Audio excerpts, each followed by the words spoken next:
And welcome, it's Dan. Hope you're well today. So, I'm actually in Bali at the moment at Billionaire Bootcamp, which has been awesome today. We're on day one. Last 2 days are in Canggu, which is really cool. Had my own private driver, went and saw Monkey Forest and the waterfalls and the rice fields. Been an amazing couple of days. And then we started up on day one of Billionaire Bootcamp with Chris Howard, which has been amazing. It's been 2 years since I did it. Last time here in Bali as well.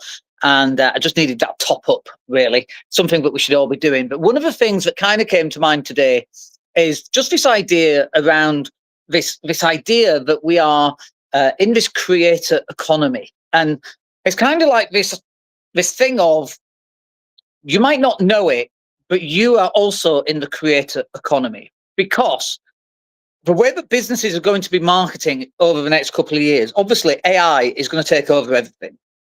But the one thing that AI can't do is it can't take you out of the equation. You still have to be there pushing the buttons. But more importantly, if you're the face of the business, and I would argue that increasingly you are the face of your business, that you need to be the face of your business. That's what the creator economy is.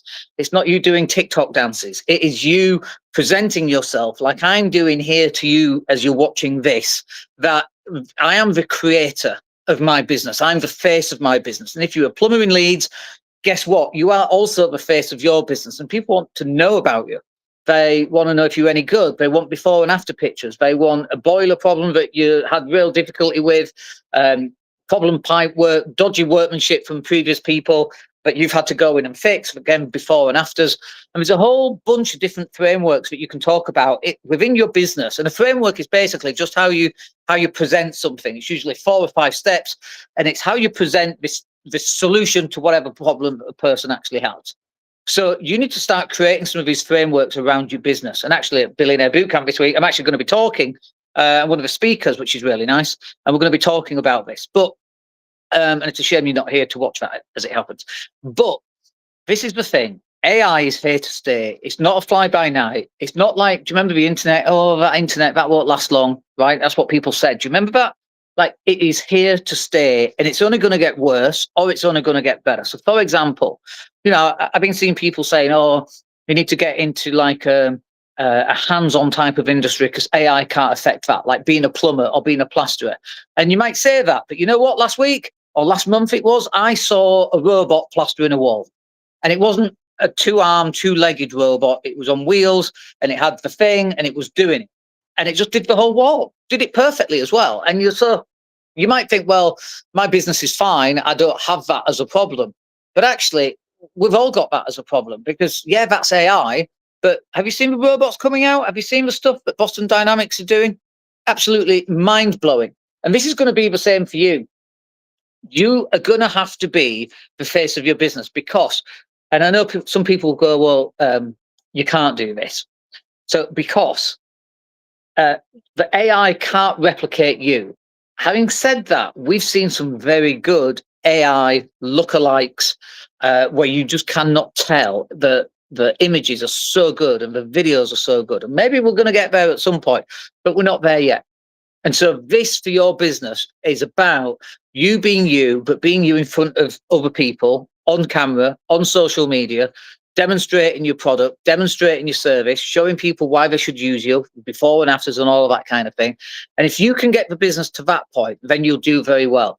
While all the other businesses are thinking about, oh, let's put an advert in a newspaper. Like, newspapers ain't going to exist. What part of you thinks newspapers are going to exist? And the only people reading newspapers are poor people. Who reads a newspaper today? The kids that came through that are now 20, 25, 30, where do you think they're going to be in the next 20 years? They're not reading newspapers. It's all on tablets. It won't even be on a tablet with meta glasses with a screen, and you can read stuff. Like, that's pretty much where we are. And in 10 years, we'll have little contact lenses where you just see it on the retina of your eye. That's where we're heading. And it's like, I sometimes feel like a dinosaur in a digital age. And I feel like this from Die Hard 4, where Bruce Willis, and the kid says to him, you're a dinosaur in a digital age. I feel like that sometimes. Because even though we know what we're doing with AI and we use it all the time, the other people that are absolutely crushing what we do because of AI.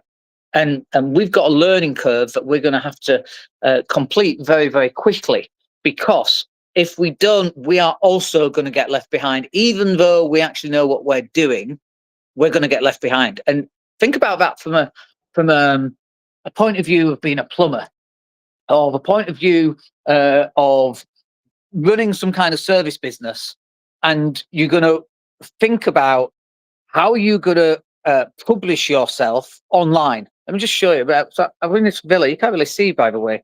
We've got our own little pool there, which is really nice. This whole villa, by the way, it cost me like £600 for 7 days. 5-star villa in Bali. Bonkers, absolutely bonkers. But this is the point: is that the AI stuff is going to fundamentally change your business, and the way to beat it is for you to enter the economy, the creator economy. And the way to do that is by creating lots and lots of content, being a content creator. And again, I'm not saying that you have to dance around on TikTok and do silly dances and do all this amazing stuff. You just have to be you, and you've got to talk about your wins and your losses, because people buy from people that they know, like, and trust. And you want to be a person that people are going to know, like, and trust. And if you can do that, and you can get views, and you can get your website to #1 on Google still, and if you can get found on ChatGPT as well, which is going to be becoming increasingly important, and be seen everywhere people scroll through. This week I've met people that I've met years ago and I've not met since, and they're like, "Oh yeah, I noticed you're doing CrossFit." Right? Why do they know that? Why do they know that I run a digital agency? Because of all the content that we put out. People still follow. And we're not difficult to find. If people want to find us, we're really easy because we're everywhere. So, and if you're watching this, then there you go. You're a testament to that. And it's only going to get worse, or it's only going to get better, depending on your perspective. And this is something that you need to sort out. Anyway, gotta go. I hope that was useful, and we'll catch